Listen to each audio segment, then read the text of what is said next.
Ryan Percival Aya Trabara at Michela Remedias Ponce ngayon ang isa ng May. Ang mga nakapati, mga video na ginag at ginoo, dumating na po ngayon ang pinakamahalagang araw sa buhay ni Ryan Percival Aya Trabara at Michela Remedias Ponce. Sa nakataang araw na ito ay nais ng pahayag sa harap ng mga saksing narito ngayon ang pag-ibig nila sa isa't isa. Maisa tayo sa pagdiriwang ng kanilang pag-iisang dibdib at sunod sa batas ng Republika ng Pilipinas. Ang kasal ay isang bukod-tanging kasunduan tungkol sa panghabang buhay ng pagbigkis at pagsasama ng isang lalaki at babae na idinaraos ayon sa batas patungo sa pagbubuo ng buhay ng asawa at pagpapaunlad ng pamilya. Ang kasalan sa simulat sa pool ay walang bisa, o ang nagpapakasal ay walang karapatan o kakayahang pumasok sa nasabing kasunduan. Dapat na kanilang pagsang-ayon sa pagpapakasal ay kusang ibinibigay. Kaya kumpulin ko bilang konsul na itanong sa inyo, Ryan at Michela, at sa lahat na nandito ang mga sumusunod. Ikaw, Ryan, nakarito ka ba ng pusang loob upang makipag-isang dibdib kay Michela? Sagot?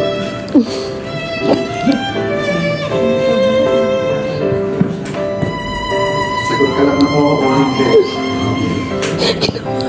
Pangalawang tanong, tinatanong ko ba siya ng taos-puso at walang pag-aalinlangan bilang iyong asawa? Okay. Magiging tapat ka ba sa kanya sa habang buhay, sa hirap at ginawa, sa kalusugan at karamdaman, sa lungkot at ligaya hanggang sa huling sandali ng iyong buhay? Handa ka bang balikatin ang iyong mga tungkulin sa kanya bilang isang mabuting asawa? Ikaw, Michela, naparito ka ba ng kusang loob upang makipag-isang dibdib kay Ryan? Tinatanggap mo ba siya ng taos-puso at walang pag-aalinlangan bilang iyong asawa? Maging tapat ka ba sa kanya sa habang buhay, sa hirap at ginawa, sa kalusugan at karamdaman, sa lungkot at ligaya, hanggang sa huling sandali ng iyong buhay? Handa ka bang balikatin ang iyong mga tungkulin sa kanya bilang isang mabuting asawa?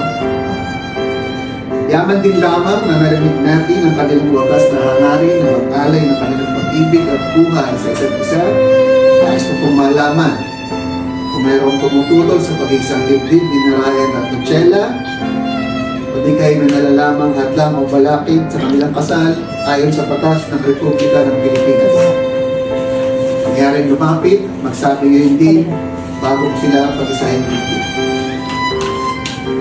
Tapos, kung walang tumututol sa kasalan ito, pakinggan natin ngayon ang panata ng pag-ibig at katapatan ni Ryan at Michela sa isa't isa. Ryan, mauna ka. Michela, ikaw lamang. Michela, ikaw lamang.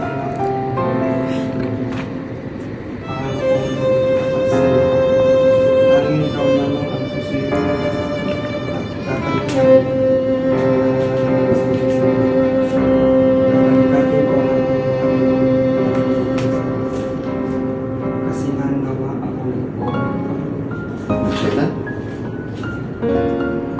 Ryan, ikaw lamang ang mamahalin ng buong buhay at hindi puso.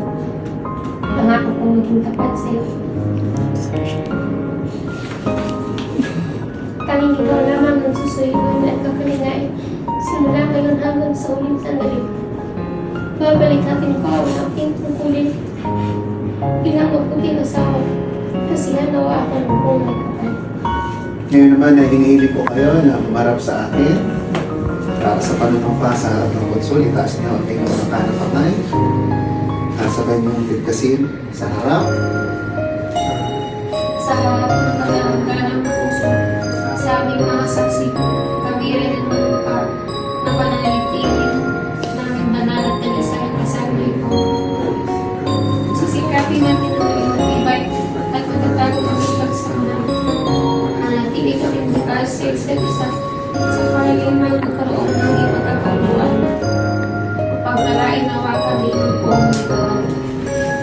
naman ay saksihan natin ang seremonya ng singsing. Papalitan ang singsing ni Ryan at Nuchela. At muli, Ryan, mauna ka. Makipigkas mo yan habang sinusot mo sa kaliwang daliri ni Nuchela ang singsing. Kailangan mo ba ng tissue, Nuchela? Wala pa. Sige. Suot mo sa kaliwa at basahin mo ang Nuchela. Isuot mo ang singsing na ito. Page 4 sa taas. Okay. Diyan na, suot mo ang sisig na ito. Sa isang ating oras na pag-ibig, katapatan ng pagkain. Ikaw naman, Nuchela.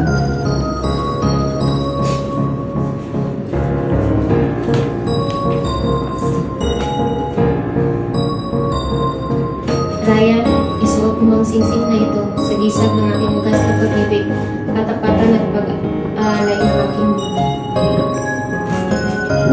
Mga habilin sa mga saksi, Ninong at Ninang, pinatunayan ni Ryan at Nuchela. Sa harap natin ngayon, ang kanilang dalisay na hagaling maging magkabiyak ng puso at ang kanilang panata sa isa't isa na maging tapat sa pagsasama habang natutuhan. Sa mga saksing natin ito ngayon, kayo ang magpapatibay sa kanilang pagtatali ng puso at idalangin ninyo na maging matagumpay ang pagsasama ni Ryan at Nuchela bilang mag-asawa. Yaman din lamang at walang umahadlang sa kasalang ito. Ako si Eric Valenzuela, Konsul ng Republika ng Pilipinas sa Pasuan ng Pilipinas sa Kaharian ng Espanya. Sa bisa ng kapangyarihan ginawad sa akin ng batas ng Republika ng Pilipinas, ay nagpapatibay sa inyong kasal. At nagpapahayag na kayo ay ganap ng pinag-isang dibdib ayon sa mga batas ng ating bayan. Ngayon ay inahayag ko na kayo magkasamang lubos. Magsama kayong mabuti at mahalan ng tapat at mangyari ito pa rin ninyo na walang pasubali ang lahat ng makatungkulang nararapat sa bawat isa bilang mabuting mag-asawa. Pagtubayan nawa kayo at kasihan ng ating buong may kapal. At bago natin tuluyan at opisyal na tapusin ang seremony ito, gaya ng nakagawian, ito ay wala na sa script. Bibigyan kayo ng pagkakataon na magbigay o magpahayag ng inyong dami ng pag-ibig sa isa't isa. Again, wala na sa script. Kahit sino pwedeng kunin yan.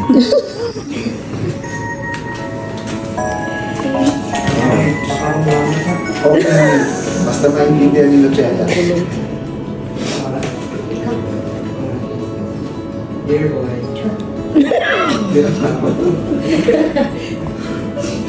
just want to say for this day, how is beautiful and nice. This is the day I have been waiting for, and I'm excited to share my life with you today and forever. I love you so much, boy, and I will be on your side no matter what. You can bless us on our journey. I love you. Iyak si Kasa. Boy, mahal kita unconditionally at walang hesitation. Pinapangako kong nasa tabi mo ako palagi. Mag-encourage sa'yo, magtuwala sa'yo, at mananatili ang compassion at respeto. Pangako kong magiging mabuting asawa at ina ng ating mga anak. Mapanatiling maging sentro ang Panginoong may kapal ng ating pag-ibig at pamilya. Together, as we embark this new journey of relationship, and together, we will build a life and family full of happiness and laughter. And even in sorrow, I will stand beside you and care for you and our family. You are my partner in life, and now my husband, for all the happiness and from this day forward, and all the days of my life, I love you with a full husband. Mga kaibigan, na Ginoo at Ginang Ryan Percival at Nuchela Rabara. Alam mo na kaligan mo yung pagod. Palakpakan naman!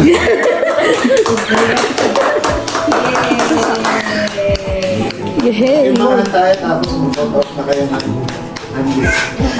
Sige po nga. Imahan tayo.